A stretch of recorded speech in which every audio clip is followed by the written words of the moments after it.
In the previous lesson, we presented a general introduction to the discipline of the Bible and the ancient Near East. We will now begin to review specific cases of contact and parallels between the Bible and its surrounding cultures. In this lesson, we will discuss creation traditions. Mesopotamian literature often refers to the creation of the world and humankind by the gods at the dawn of history.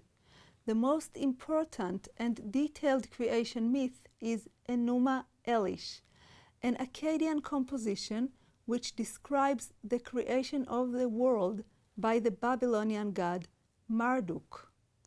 Enūma Eliš exhibits several interesting similarities to the biblical creation story as described in the first chapter of Genesis.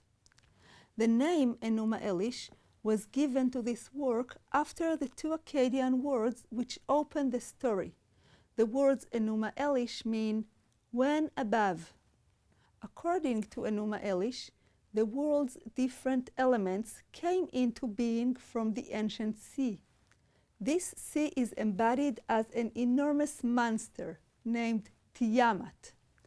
Enūma Eliš tells of a great battle waged between Tiamat and a god named Marduk at the beginning of history. Marduk was the patron god of the city of Babylon, and in places and periods in which the Babylonians ruled, he was considered chief of the pantheon.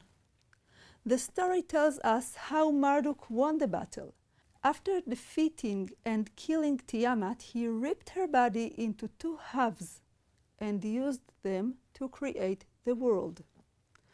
Enūma Eliš was famous among ancient Mesopotamians.